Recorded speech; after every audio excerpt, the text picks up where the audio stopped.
भाजपात कागदावर भांडण, मादनाईक भिडे यांना कारणे दाखवा नोटीस.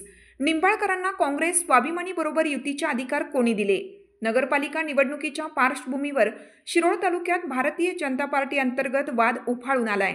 पक्षाच्या जिल्हाध्यक्षांनी प्रमुख नेत्यांना कारणे दाखवा नोटीस लागू केली आहे, तर जिल्हाध्यक्ष कारखानदार काँग्रेसचे बाहुले बनले आहेत असा आरोप होतोय. आरएसएस व भाजपच्या स्थापनेपासून जयसिंगपूरचा भिडे परिवार कठीण संकटाच्या काळातही भाजपच्या सोबतच आहे. या परिवारातील मिलिंद भिडे यांना भारतीय जनता पार्टीचे हातकणंगले विभागाचे अध्यक्ष राजवर्धन निंबाळकर यांनी निलंबनाची कारवाई का करू नये अशी नोटीस बजावली आहे. नोटिशीमध्ये पक्षाचे चिन्ह टॉवेल टोपी वापरू नये असं म्हटलं आहे. अशाच प्रकारची नोटीस भाजपचे नेते आंदोलन सम्राट अनिल तथा सावकार मादनाईक, शैलेश आडके, भाजप स्थापनेपासून सक्रिय असणाऱ्या रमेश येळगुडकर यांनाही लागू केली आहे. निंबाळकरांच्या या लेटर बॉम्बमुळे भिडे मादनाईक संतापले आहेत.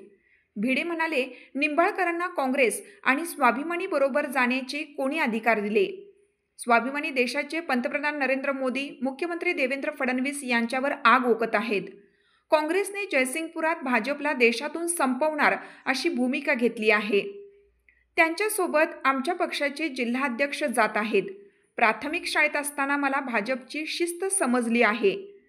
आमच्या वरिष्ठांच्याकडे याचं मी उत्तर पाठवणार आहे. महानकर न्यूजसाठी जयसिंगपूरहून इजाज खान.